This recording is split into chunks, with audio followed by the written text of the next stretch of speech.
So this is going to be my second video on Shin Getter Robo from Blitzway and Mosho, and I'm going to do at least one more. This is just kind of a comparison of Shin Getter Robo with my other two Blitzway Getter Robo figures, which are Getter Robo and Black Getter Robo.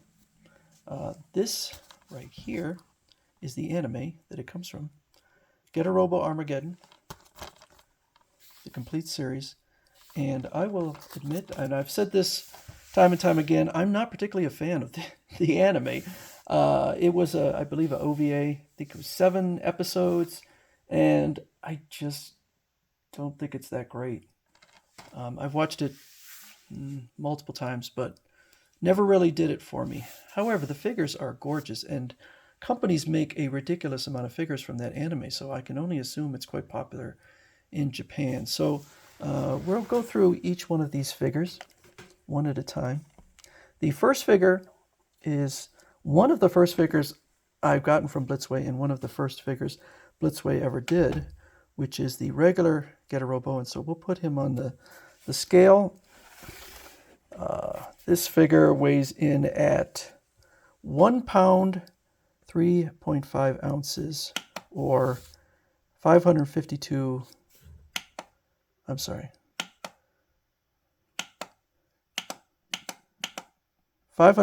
grams. Okay, it's a very simple design, very simple, but very anime accurate. So the difference between these and other figure makers like CCS Toys and SkyX and CCS Toys tend to add a lot of flourish, and they're also more expensive. These figures are very anime accurate and simple, and I like it. I like the clean, simple design. I've always liked this figure. So let me put him back on one more time. So he is, again, 1 pound, 3.5 ounces. So this one came out, the Black Getter Robo, I believe, came out last year.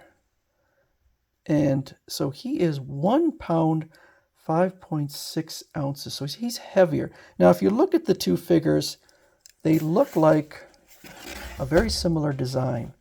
However, this one is completely redesigned, and I think that the redesign really worked. I do think it's a superior figure to the regular Getter Robo. The only problem that I had with this figure is the kind of flames that go around here. I could not get them on, and I know people will tell me use a hairdryer.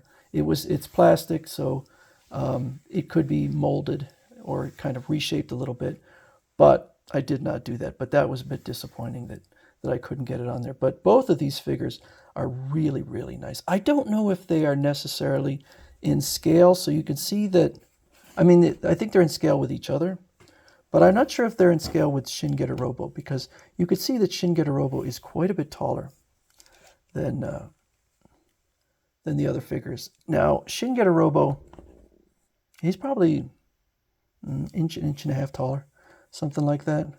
And again, has very simple, clean design, very anime accurate.